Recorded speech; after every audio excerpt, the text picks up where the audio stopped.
Hello coin collectors out there. Welcome back to the Big D Coins channel. This video is going to be about the 1919 wheat penny. And if you've got a wheat penny from the 19 teens, chances are you've got this one right here.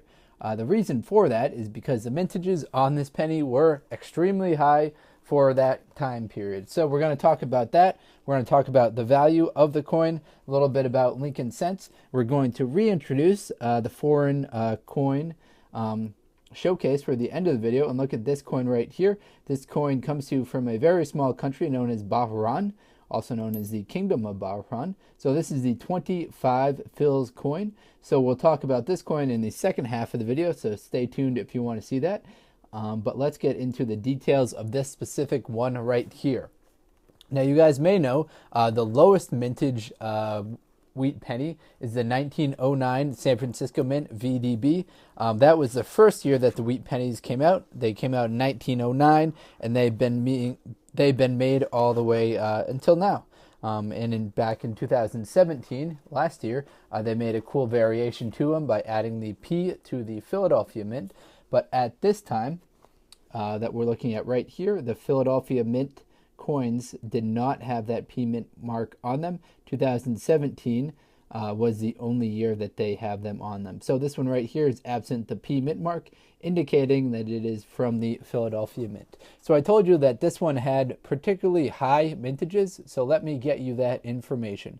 So in 1919 at the Philadelphia Mint, there were 392,021,000 produced. Now that was the highest that were produced up until 1940s, 50s, and 60s. They started to crank out a lot more of the coins.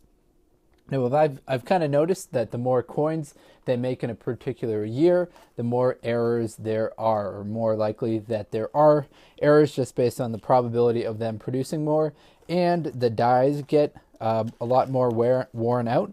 So in the cherry picker's guide that I have here, there aren't any errors known for the 1919 wheat penny, unfortunately. The book skips right from 1917 until 1922. So no known verified errors for this particular coin. We'll flip it over. Looking at the reverse right here, you can see my coin is very worn out.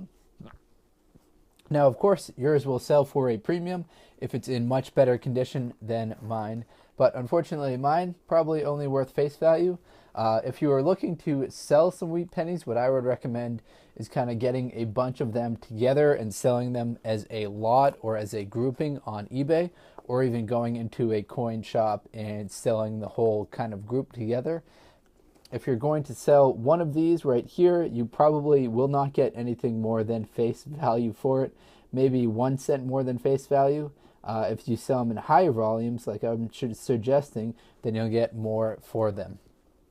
So to give you some perspective on how high the 1919 Philadelphia Mint mintages were, the previous year at the Philadelphia Mint, there were 288 million. So it increased by 104 million. So it increased by 104 million coins in 1 year from 1918 to 1919.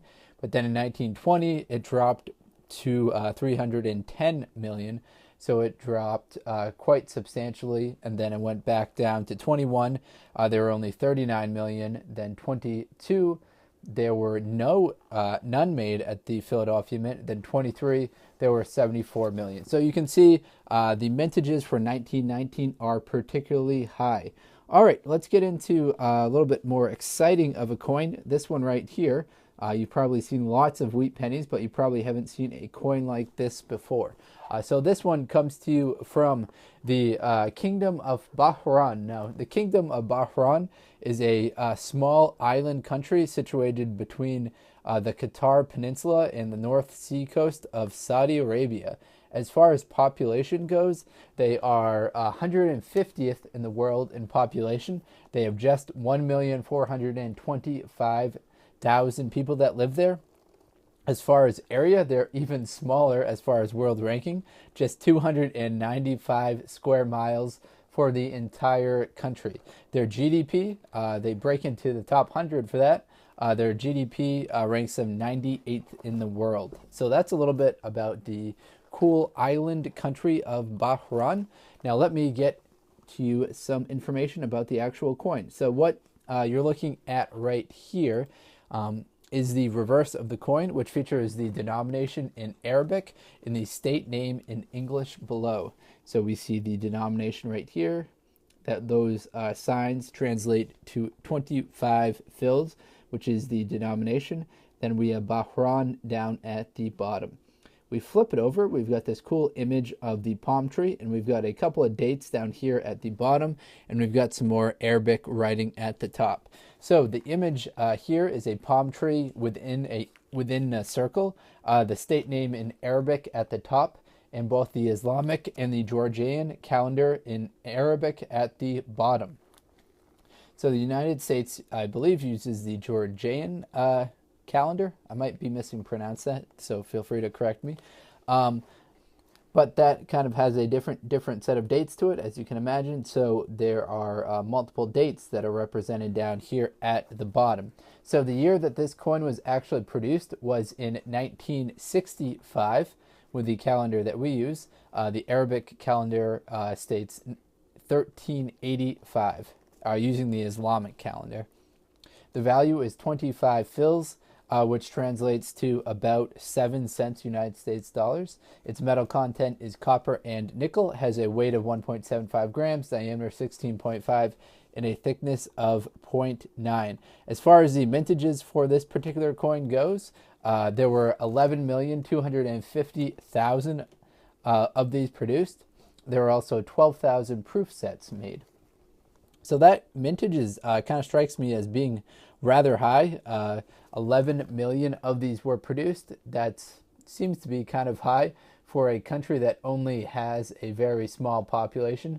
It's only got a population of 1,425,000, and there were 11,250,000 produced. 11,250,000 produced. So that's a little bit of information about this coin and a little bit of a kind of a basic overview of why the 1919 wheat penny might be popping up so much in your coin collection. All right, so hopefully you enjoyed it. If you're into coin collecting, feel free to leave me some comments, liking, subscribing. As you guys know, that kind of helps the channel and promote it to other people. All right, hopefully you enjoyed. Best of luck coin collecting out there, everyone. Take care.